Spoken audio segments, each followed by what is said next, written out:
Servus, Glück auf und herzlich willkommen zum weiteren FC Bayern Talk. Ja Leute, 9. Spieltag, Bundesliga, Champions League in Piräus. Ja, ein paar Worte von mir, wie immer. Und ja, Piräus habe ich leider nicht so viel gesehen, die letzte halbe Stunde leider erst, wegen Arbeit. Ja, was ich da gesehen habe, war jetzt auch nicht das Gelbe vom Ei, aber sehen wir mal, bevor ich überhaupt loslege. Sind wir mal ehrlich, wir haben 3-2 gewonnen in Piräus, was mit Sicherheit nicht leicht ist. Wir haben 2-1 gegen Union gewonnen. Nicht überzeugend, aber wenn man mal die nackten Ergebnisse betrachtet, ja, was sollen wir uns groß beschweren. Auf der anderen Seite sind wir nun mal der FC Bayern und da kann man und muss man auch ein bisschen kritischer hinblicken. Und von daher meine Meinung zu den beiden Spielen. Wie gesagt, gegen Piräus kann ich nicht so viel zu sagen, habe ich nicht so viel gesehen. Gehen direkt mal rein in die Statistiken. Ja, 40:60 Ballbesitz. Ist nicht ganz Bayern-like, aber okay. Zweikämpfe, ja, ihr seht es, die Griechen waren heiß. 52:48, also 50-50 ungefähr. Torschüsse 10:17, Schüsse aufs Tor 3:6, 7:7 Ecken, 14:10 Flanken, sogar für Piräus. Was ich gesehen habe, ja, die haben beherzt gespielt. Wir waren fahrlässig mit unseren Chancen, die wir noch hatten in der Schlussphase. Ja, generell kann ich das Spiel nicht wirklich gut beurteilen. Das heißt, weil ich nur die letzte halbe Stunde gesehen habe, aber aus meiner Sicht war es jetzt nicht der gewohnte, ja, sichere Auftritt in der Champions League, wo wir eigentlich doch ein bisschen mehr Gas geben sonst. Wir haben wieder 2 Gegentore kassiert, was einfach ein Trauerspiel ist, wenn man das mal Revue passieren lässt, die letzten Spiele. Champions League Spiele dabei nimmt. Also wir haben immer 2 Gegentore kassiert. Kann nicht unser Anspruch sein. Ja, wie gesagt, auf einzelne Spieler zu Champions League Spiel gehe ich jetzt gar nicht drauf ein. Kann ich halt einfach nicht, weil ich nicht viel gesehen habe. Switchen mal direkt um hier. Was ist hier los? Was? Gestern. Union Berlin, Alter. 2-1. Ja, Zittersieg möchte ich nicht sagen, aber überzeugend ist anders, Leute. Und das zu Hause. Aber gehen wir erstmal hier drauf ein. 66,5% Ballbesitz. Ja. Was Ballbesitz halt immer so aussagt. Foul 10:16, Zweikämpfer mit 53% gewonnen. Schüsse insgesamt 21:6. Also die Statistik täuscht definitiv über das Spiel hinweg. Schüsse aufs Tor 10:4. Hab ich auch nicht wirklich gesehen. Also. Ecken 8:2, Flanken 14:9. Ja. Torschüsse 6 Levi, 4 Gnabry, 3 Müller. Zu Müller. Ich habe nach einer halben Stunde bemerkt, dass der Müller überhaupt auf dem Platz war. Sagt alles zu seiner Leistung. Also, ja, gehe ich gleich noch drauf ein. Thiago, gewonnene Zweikämpfe. Davis, und Pavard, ja, sind genau die 3 Spieler. Ist das Logo ein bisschen im Weg? Sind genau die 3 Spieler, die ich auch herausheben würde. Gestern. Gefault wurden, das sieht uns nicht so wirklich. Torschuss, Vorlagen. Kimmich 4, Müller 3, Coutinho 2. Ballkontakte 111 Kimmich, 105 Thiago, 105 Davis. Ja, erstmal zum Spiel. Ich gehe gleich nochmal hier drauf ein. Ja, mach doch wieder Intro an, Alter. Ist doch alles gut, ey. Zum Spiel, es war schlecht, Leute. Es war wirklich schlecht. Ja, für ein Heimspiel war es einfach schlecht gegen Aufsteiger, Leute. Die musste einfach mal 3-4-0 aus der Hütte schießen. Vor allen Dingen, weil die Unioner ja auch nicht nur hinten drin standen. Die sind relativ früh angelaufen. Ja, hätte mehr kommen müssen, muss man so sagen. Wir haben natürlich gegen Ende hin noch gut Chancen versiebt, ja, das muss man auch ganz klar sagen. Allein der Levi hätte noch locker 2 machen können. Das hätte 3, 4, 5, 1 ausgehen können. Dann wäre es auch okay gewesen, dann wäre es standardgemäß gewesen. Erste Halbzeit war schlecht von uns, beziehungsweise Union war noch fit. Die konnten noch laufen. Haben sie auch getan. Und genau wie Piräus übrigens, ja, was ich gesehen hatte, die haben uns auch in die letzte halbe Stunde noch relativ früh angelaufen. Hatten mal kurz einen Hänger drin. Aber was ich sehe, haben wir aktuell... Ja, wir haben keine Lösung oder wenig Lösung, wenn wir unter Druck gesetzt werden. Und abwehrtechnisch, ja, fragt mich nicht, warum wir uns immer irgendwie 2 Dinger fangen. Es war ein Wunder, dass wir gestern nicht noch das zweite gekriegt haben. Ich weiß es nicht. Ja, also für mich ist, wie gesagt, ich mag den Kovac, aber für mich ist der Kovac, meine persönliche Meinung, ich bin da auch ein bisschen voreingenommen, ist für mich kein Trainer für den FC Bayern, Leute. Und dass man ihn jetzt noch über die Saison hinaus gehalten hat, ja, sind wir mal ehrlich. Wenn der FC Bayern eine normale Standardleistung bringt, kann jeder Trainer das Double holen. Also, das ist für mich jetzt keine große Kunst. Von daher... Ja, keine Ahnung. Wie gesagt, für mich strahlt der halt auch einfach nichts aus irgendwie. Und wenn er was ausstrahlt, ist es immer...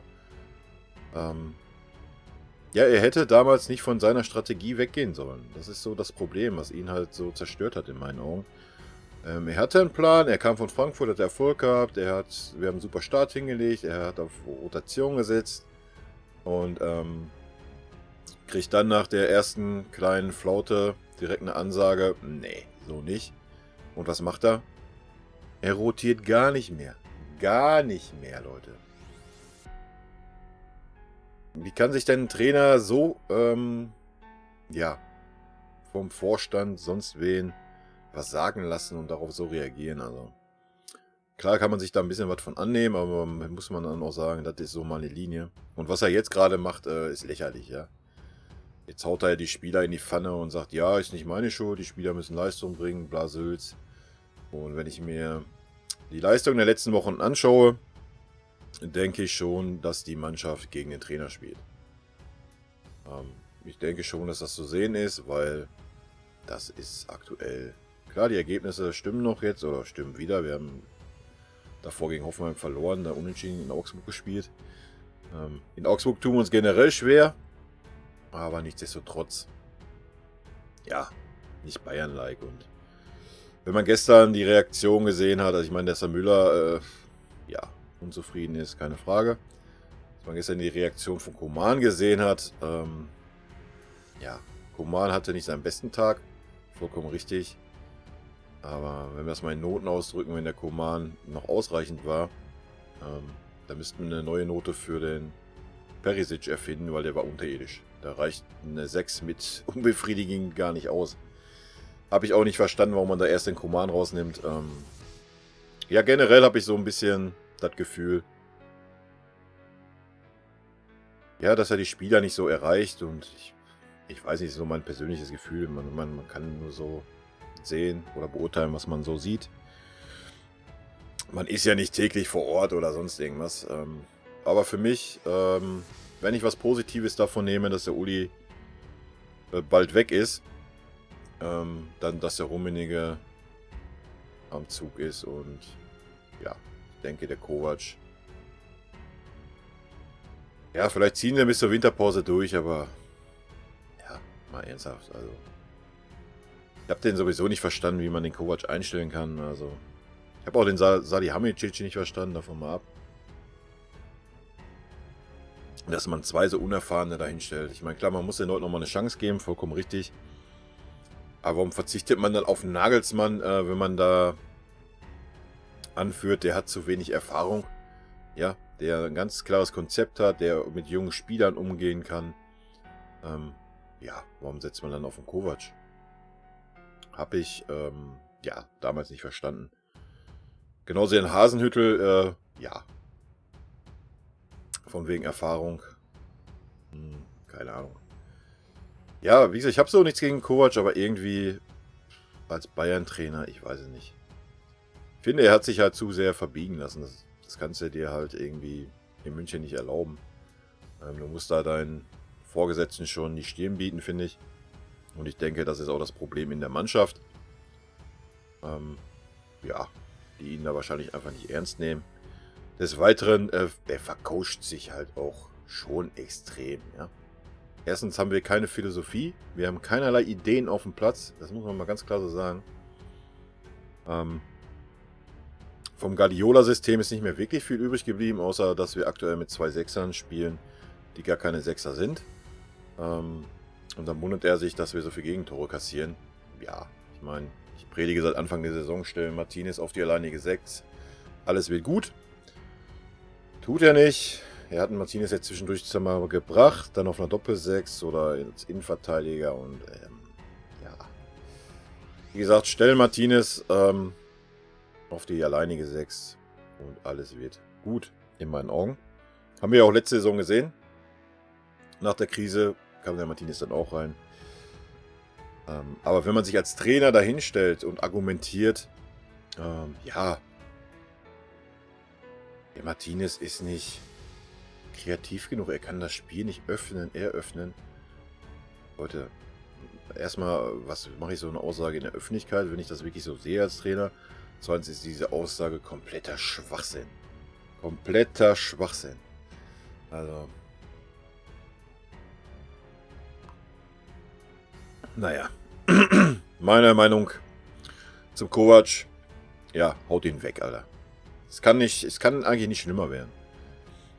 Ja, du musst auch nicht da Mourinho hinsetzen oder was. Ich denke, der würde auch nicht zu unserem Verein passen. Der ist ja auch eher so der Philosophie so, ich stelle mich mal hinten rein und guck mal, was passiert. Wie gesagt, ich hätte mir damals, der Nagelsmann steht für offensiven Fußball, der Hasenhüttl, ich hätte mir auch einen Tuchel gewünscht, aber es scheint ja anscheinend der Hoeneß versaut zu haben. Der Tuchel wäre auf jeden Fall ein Trainer gewesen, der hätte sich nichts sagen lassen. Und hätte auch seinen Stiefel durchgezogen. Ob es gepasst hätte oder nicht, ja, klar. Ich meine, ich verstehe schon den Sinn dahinter vom Uli, ja, mit seinem Mir Samir. Mir Samir ist auch alles gut und schön. Aber beim Trainer muss es dann einfach irgendwo auch aufhören, ja. Man kann nicht immer nur Friede, Freude, Eierkuchen machen und sagen, jo, wir kennen uns alle, wir haben uns alle lieb. Ja, keine Ahnung. Es geht halt nicht. Thema Müller. Ja. Also. Ja, muss ich den Kovac mal ein bisschen in Schutz nehmen. Leistungstechnisch hätte ich den Müller genauso behandelt, wie er ihn die Saison behandelt hat. Und wie gesagt, ich habe gestern nach einer halben Stunde bemerkt, dass der Müller doch auch auf dem Platz ist. Und wenn ich dann sehe, wahrscheinlich jetzt, das ist ja auch das Problem, der Kovac nimmt Müller raus. Sagt ganz klar, ja, leistungstechnisch, Blasöz, Leistungsgesellschaft. Völlig in Ordnung, Leute, ja. Ja. Dann, was schon mal lächerlich ist, stellt der Müller sich dahin, ja, wenn ich jetzt hier auf der Bank sitze, dann muss ich mir Gedanken machen, ob ich nicht im Winter gehe. Alter, er saß 5 Spiele auf der Bank zum Saisonstart und haut dann so eine Sprüche raus, stellt sich aber hin, als wäre er der Mir-Samir-Gott beim FC Bayern. Lächerlich, Trauerspiel, Leute. Reiß dir den Arsch auf, kämpf um deinen Platz. Was ist denn los mit ihm, Alter? Er soll unsere Leitfigur sein und stellt sich dann dahin. Nee, wenn ich nicht spiele, dann verlasse ich den Verein. Alter. Allein dafür, weißt du, mussten schon den Rest der Saison auf die Bank lassen. Was ist das denn für eine Einstellung, Alter? Ja? Man redet immer davon, ja, man muss, wir als Verein haben ja so viel dem Müller zu verdanken, man muss das auch mal andersrum sehen. Der Müller hat so viel dem FC Bayern zu verdanken, ja. Das ist nicht nur eine einseitige Sache. Und sich dann da so trotzig hinzustellen, das in dem Alter, ja, Trauerspiel, Leute. Wenn er sagt, er kommt mit dem Kovac nicht klar, ist das was anderes. Muss ich aber nicht dahin stellen, wenn ich 5 Spiele oder 6 Spiele nicht spiele oder nur eingewechselt werde. Ja, dann muss ich mir Gedanken machen. Dann verlasse ich den Verein. Alter. Was soll das denn? Mal ernsthaft. Von so einem Spieler. Also, Leute. Nee, bin ich enttäuscht von Müller, ja. Ich habe immer viel von Müller gehalten. Die Leistungen waren halt einfach schlecht. Das muss man auch immer sagen, ja. Und wenn man keine Leistung bringt, wir sind beim FC Bayern. Verdammte Scheiße. Dann hat er sich auf die Bank zu setzen und die Fresse zu halten. Soll er Leistung bringen, dann spielt er auch wieder. Junge. Ernsthaft, Müller. Mach dir Gedanken. Wenn ich dann aber sehe, ja, jetzt wieder durch den Druck von oben wahrscheinlich, weil der Müller diese Aussagen gemacht hat, ist es wahrscheinlich wieder der Uli zum Kovac. Ja, Nico, muss ja jetzt den Thomas aber nochmal bringen in ein paar Spiele, ne? Und was macht der Kovac? Stellt den Müller vorne auf die 8,5 oder 10 und den Coutinho auf die 6. Alter!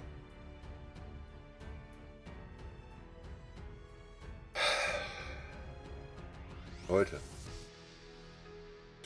Coutinho auf der 6 ist... Keine Ahnung, ich habe da keine Worte für.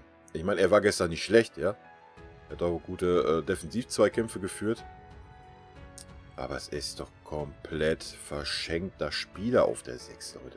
Und er ist mit Sicherheit kein defensiver Mann. Wie gesagt, er hat es nicht schlecht gemacht gestern, keine Frage.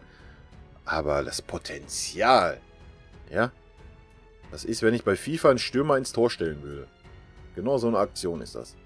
Das Potenzial ist komplett weg. Und wie gesagt, ich habe den Müller die ersten 30 Minuten nicht gesehen. Ich weiß nicht, wo er rumgedümpelt ist. Ist wieder so über den Platz gelaufen. Männer! Das Einzige, was du von Müller siehst. Und das seit einem halben Jahr. Hier! Junge, Alter. Könnte ich eskalieren, ohne Scheiß. Könnte ich echt eskalieren. Ja, dann stoppelt er mal wieder eine Vorlage raus, wird angeschossen oder sonst was und dann wird wieder, ach, der Müller ist so toll. Leute, wie gesagt, ich bin der Letzte, der was gegen Müller hat. Ja? Ich habe den Müller immer gefeiert, weil er halt einfach ein Fußballer ist, wie du und ich, ja. Der kann halt einfach nichts. Ja, er kann nichts Besonderes. Er ist jetzt nicht der mega Edeltechniker oder sonst was. Er hat aber seine Hütten gemacht, ne? Und hat halt mit seiner unorthodoxen Spielweise halt auch, ja, einfach den Gegner verwirrt, ja. Wie gesagt, ich feiere den Müller. Ich habe nichts gegen den Müller, aber er muss sich halt auch dem Leistungsprinzip stellen und ja, die Aussagen waren halt echt schwach von ihm. Also wirklich schwach, das ist lächerlich. Sich dahin zu stellen und zu sagen, ja, dann bin ich beleidigtes Kind und verlasse den Verein. Ja, wie gesagt, der Kovac, spätestens nach dieser Aktion jetzt hier mit Müller und Coutinho ist der Kovac für mich nicht tragbar, Leute. Ich kann mir nicht vorstellen, dass der Kovac auf einmal, er hat es jetzt noch 2 Tage vor sich hingestellt, hat gesagt, ja, wenn Not am Mann ist, ist der Müller mit Sicherheit auch mal wieder wichtig. Also man hat ja schon gesehen, ob man das jetzt mag oder nicht, ja, der Kovac will halt einfach nicht auf Müller setzen, ob der Müller jetzt im Training gute Leistung bringt oder nicht. Er sagt halt einfach, yo, ist nicht mein Spielertyp, ich hätte gerne den Coutinho da.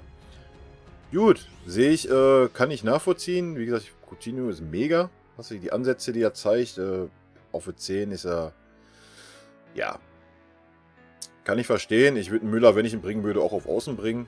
Wie gesagt, die waren gestern beide Totalausfall. Das hätte man schon nach 10 Minuten korrigieren können. Hätte man den Müller auf eine Perisic-Position gestellt und hätte den Coutinho auf die 10 gezogen, hätte einen Tolisso reingebracht oder einen Goretzka reingebracht, direkt auf die 6 oder 8. Warum der Goretzka so außen vor ist, weiß ich auch nicht. Ist für mich auch ein Megaspieler, der definitiv dahin gehört. Ins defensive Mittelfeld oder ein bisschen, ja, auf die 6 oder auf die 8 halt. Ja, wir werden es sehen. Wie gesagt, ich denke, in der Mannschaft steckt viel mehr Potenzial, als wie aktuell abgerufen wird. Nicht nur defensiv, auch offensiv. Wie ich schon sagte, ja, Coutinho gestern auf der 6, wir hatten vorne einfach keine Ideen, ja. Jeder Ball ging einfach nach außen. Deswegen war der Müller auch tot. Deswegen hast du den auch nicht gesehen, weil der gar nicht anspielbar war in der Mitte. Jeder Ball ging auf Coman oder auf Perisic. Perisic hat zweimal am Anfang da die Bälle verstolpert. Da ging alles nur noch über die Coman-Seite. Ja. Das gegen Union, also keine Ahnung. Das Tottenham-Spiel hat natürlich ein bisschen gehypt, hat aber auch ein bisschen ein paar Sachen hinweggetäuscht. Klar, muss erstmal 7 Tore machen auf der Insel und alles gut, tagesformmäßig und ja, aber allgemein die Saison bisher ist ein Trauerspiel für uns, muss man so sagen.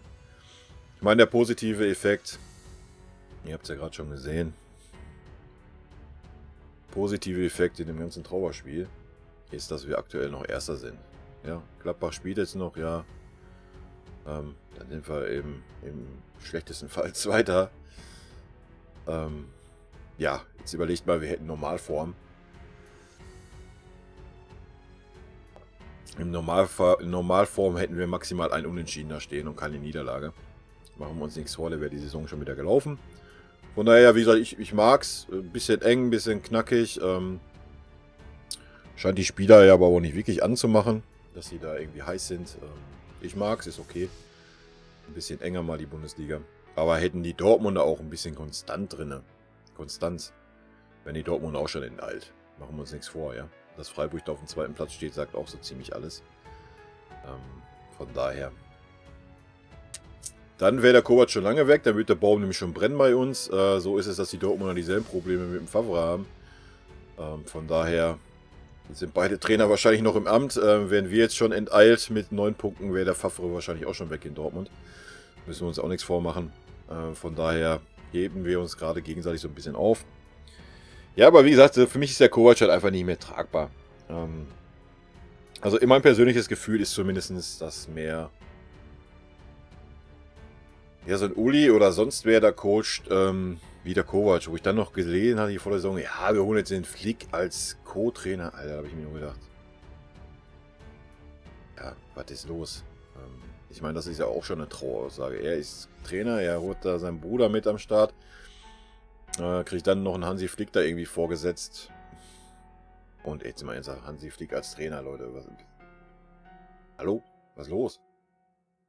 War der Handlanger vom Löw, Alter. Und jetzt soll er da bei uns irgendwas bewegen, oder? Ich habe keine Ahnung, Leute. Ich habe keine Ahnung. Wie gesagt, wenn es nach mir geht, egal was jetzt noch leistungstechnisch kommt, Winterpause, weg, neuen Trainer, Alter. Fertig.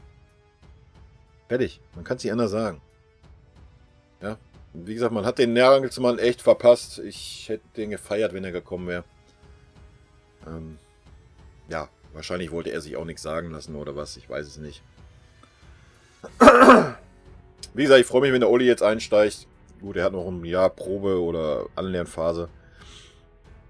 Aber ich denke, wir müssen einfach den nächsten Schritt gehen, was so in der Führungsetage los ist. Vielleicht wird der Olli das machen, tun. Ich meine, Salihamidzic, ja, versucht sich auch gerade so ein bisschen zu profilieren und kann ich gar nicht einschätzen irgendwie. Weil man einfach nicht weiß, inwieweit er jetzt für die Transfers verantwortlich war oder wie weit da noch Rummenigge und Hoeneß mitgemischt haben. Ist ein bisschen schwer zu beurteilen. Aber darum soll es ja jetzt auch gar nicht gehen. Wie gesagt, ergebnistechnisch war die Woche super für uns. Der Rest ist einfach meine Meinung mal zu der Gesamtsituation. Was ich noch sagen möchte ist, Thiago war bärenstark gestern. Kann man nicht anders sagen. War Dreh- und Angelpunkt. Davis war die erste Viertelstunde bisschen zittrig, ein bisschen unsicher. Er hat ja in Paderborn schon mal hinten links gespielt und da wurde er mehr oder weniger ein bisschen im Stich gelassen und hat dann da Probleme gekriegt und wurde dann irgendwie zerrissen in der Presse. Er war gestern mega. Man sieht es ja auch, gewonnene Zweikämpfe 12. Genauso viel wie Thiago. Und der war gestern echt stark. Er hat ein bisschen Pech gehabt, dass der Perisic bei ihm war, der irgendwie nicht so wirklich Bock hatte oder nicht konnte, was auch immer. Aber Davis war mega. Und wie gesagt, der Junge ist 18, Leute. Pavard, ja, hat das Tor gemacht, das erste. Und ja, ist für mich so definitiv der Spieler der Saison bisher. Ja, klar, Lewandowski, weil er die Tore macht, aber Pavard macht schon irgendwie, der hat immer ein bisschen Pech, so, ja, der hat immer irgendwie so eine unglückliche Situation. Hat er gestern auch wieder gehabt, aber also leistungstechnisch für mich ja, ein Lichtblick, der hat Bock, der will halt und das Wollen vermisse ich halt bei vielen Spielern. Der Gnabry kam ja gestern noch rein. Ja, weiß ich auch nicht. Ich habe bei dem immer irgendwie so das Gefühl, ja, nach vorne hin explodiert er immer, nach hinten hin so, ja, habe ich auch keine Lust. Und man hat so ein bisschen das Gefühl, dass er, ja, ein bisschen abgehoben ist oder sowas. Ich meine, er hat gestern noch gut gespielt, wo er reinkam, hat sich ein bisschen bemüht nach vorne hin, nach hinten hin, aber auch wieder so gesagt, so, schenke ich mir mal. Levi hatte gestern auch nicht wirklich Bock, hat man gesehen, er ist oft stehen geblieben, hat oft abgewunken. Vielleicht platt, vielleicht, ja, keine Ahnung, ich weiß es nicht. Wie gesagt, generell habe ich das Gefühl, dass die Stimmung innerhalb der Mannschaft nicht gut ist. Dass sie halt einfach auch nicht mehr hinterm Trainer steht und ja, vielleicht ist so in den Köpfen, ja, wir gewinnen besser mal nicht 5-6-0, sondern machen mal ein popliges 2-1. Weil wenn wir 5-6-0 gewinnen, ist der Kovac wieder fest im Sattel. Ich weiß es nicht, ob so eine Gedanken bei Profifußballern da sind oder nicht. Wie gesagt, Kovac hat selber gesagt, wir sind eine Leistungsgesellschaft. Ja, ich meine, im Groben und Ganzen, ja, wir sind Erster oder Zweiter dann in der Bundesliga. Wir sind die Champions League mit 9 Punkten vorne. Kann man ihnen nichts vorwerfen, aber ja, ich weiß, das verstehen viele andere Fans nicht. Wir sind immer der FC Bayern, wir haben andere Maßstäbe und spielerisch, fußballerisch ist das gar nichts, Leute, diese Saison. Ja, und 11 Gegentore in 9 Spielen, nur in der Bundesliga, ist halt auch nicht Bayern-like. Ich bin gespannt, wie es weitergeht mit dem Kovac. Ja, ich wünsche ihm das Beste, aber nicht bei unserem Club, ja. Ich sehe ihn bei uns nicht. Er mag mich gerne eines Besseren belehren. Ich glaube aber nicht daran, dass wir oder er nochmal so die Kurve kriegt wie letzte Saison. Ich hatte so letzte Saison so ein bisschen das Gefühl, ja, er hat ja dann so seine Kritiker so ein bisschen beiseite genommen und also aus der Mannschaft jetzt. Und dann hatte ich so ein bisschen das Gefühl, dass er gesagt hat, ja, jetzt komm, jetzt geben wir mal die Saison nochmal Gas und keine Ahnung. Ja, und jetzt, ich meine, es gibt keine logische Begründung, warum wir nach 4 Spielen oder sowas in ein Loch fallen in der Bundesliga. Wie gesagt, eine Sache ist natürlich die Rotation, die fehlte nach Champions League Spielen. Gestern war er dazu gezwungen, gewissermaßen. Ja, ich weiß es nicht. Wie gesagt, für mich macht er halt einfach keinen souveränen Eindruck und ist in meinen Augen dadurch verbrannt, dass er sich halt ja, von oben zu viel sagen lässt, ja. Oder dass es halt einfach durchgesickert ist. Hätte er sich dahingestellt, hätte gesagt, ja, ich glaube, ich muss das jetzt mal anders machen. Aber nee, es kam ja die Ansage aus der Chefetage, ja, vielleicht sollte man mal die Rotation ein bisschen zurückschrauben. Oder ne, rotiere ich gar nicht mehr. Dieselbe Sache jetzt mit Müller halt, wie ich schon sagte. Ja, der Müller. Schon zack, spielt er wieder und ja, keine Ahnung, Leute. Wir werden sehen. Wie gesagt, meckern auf hohem Niveau, ja. Aber es hat der FC Bayern Talk und nicht der, keine Ahnung, Bundesliga Talk oder sonst irgendwas oder der, ja, wir sind zufrieden, wenn wir in der Champions League einen Sieg holen Talk, sondern ja, wir sind der FC Bayern, wir haben andere Ansprüche und das erwarte ich auch und von daher meine Meinung zu den Spielen, zum aktuellen. Ich kann noch ganz kurz, falls das einen interessiert, meine Noten kann ich noch mal eben rausballern zu gestern. Neuer, ja, Neuer würde ich sogar, ja, eine 1 kann es ihm nicht geben. Ich gebe ihm eine 2. Warum? Erstmal den Elfer stark gehalten. Klar, richtige Ecke, Glück gehabt.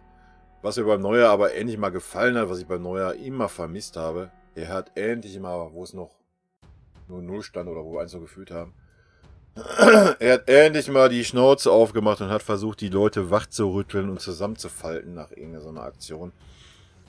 So ein bisschen den Olli mal in sich kommen lassen, ja? weil wir waren schon wieder in Lethargie. Und das ist halt auch, was ich sage. Fand ich sehr gut, deswegen eine 2. Alphonso Davies definitiv eine 2, war super stark. Kimmich, ja, Kimmich war eine 3 für mich, war eine normale Leistung, also war okay. Boateng auch eine 3, war auch okay. War gestern auch sicher, ja, hat nicht mehr so die Unsicherheiten drin gehabt, wie sonst immer. Pavard für mich eine 2. Coman, ja, ich fand den jetzt gar nicht so schlecht, wie er im Fernsehen gemacht wurde. Wo ich auch mal was zu sagen muss, also, ich habe auf Sky geguckt und hier, ich weiß nicht, wie heißt der, glaube ich, auch Kai oder wie. Alter, ohne Scheiße, bisher hat er ja immer ganz gut kommentiert, aber gestern hat er so unseren Verein und die einzelnen Spieler schlecht geredet, also das habe ich auch nicht ganz verstanden. Wenn ich das mache, ist das ja in Ordnung, ja, das ist mein Club und, aber hier so eine Wurst von Sky, Alter, soll er schon objektiv kommentieren oder nicht? Also, hat da gegen den Coman geschossen, Alter, so schlecht war der Coman gar nicht. Hat mal 2, 3 Sachen, haben nicht geklappt. Ja, wie gesagt, Coman für mich auch eine 3. Vielleicht mit einem kleinen Minus, aber generell war es echt befriedigend. Müller,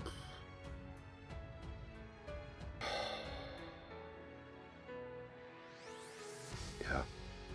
Ich so Coman eine 3 Minus gebe, muss ich Müller auch eine 3 Minus geben. Oder die erste halbe Stunde war der Müller halt einfach nicht zu sehen. Das ist halt so. Zweite Halbzeit war es ein bisschen besser. Thiago ganz klar eine 2, war super stark. Perisic definitiv eine 6. Coutinho würde ich auch eine 3 mit Minus geben oder eine 3. Er hat souverän okay gespielt. Er ist halt einfach verschenktes Potenzial auf der 6. Levi war eine 4, Alter. Auch wenn er ein Tor gemacht hat, es war echt nur ausreichend. Es war nicht mehr, er war echt nicht so fickrig wie sonst. Hat auch noch 2 Dinge ausgelassen. Ja, aber durchs Tor gebe ich ihm auch eine 3. Ansonsten, was ich noch sagen kann zu gestern, Pressing. Pressing, ich meine, oh, hier, unser Mann war ja auf dem Platz, ja? Es ging gar nichts, Leute. Es sind 2-mal angelaufen, der Rest stand, dann sind 3-mal angelaufen, der Rest stand. Ja, es ist halt eine Trainersache. Pressing gar nicht bei uns, gar nicht zu sehen. Generell in dieser Saison noch nicht einmal. Wenn dann pressen irgendwie mal 3 Spieler, der Rest steht, dadurch sind die dann weg. Dadurch sind dann die Räume da, weil die anderen nicht auch nachpressen. Ja, das ist mit Sicherheit auch ein Grund, warum wir so viele Gegentore haben. Also Pressing-mäßig echt schlecht, Leute. Echt schlecht. Dann presst gar nicht, dann bleibt einfach hinten stehen oder was. Und ja, fehlt echt so die Absprache zwischen den einzelnen Teilen irgendwie. Ganz komisch. Ja, keine Ahnung. Ich soll jetzt hier auch nicht wieder so... Guck mal, ich rede Laber schon 33 Minuten. Ich wollte hier ein 10-Minuten-Video mal eben zu den beiden Spielen machen. Ja, gut. Ich werde es jetzt einfach beenden. Ich könnte hier noch stundenlang weiterreden und immer wieder dasselbe erzählen. Meine Meinung. Ja, kann man teilen, muss man nicht. Könnt mir gerne einen Kommentar dalassen. Und rot-weiße Grüße gehen raus. Bis zum nächsten Video, Leute. Haut rein. Ciao.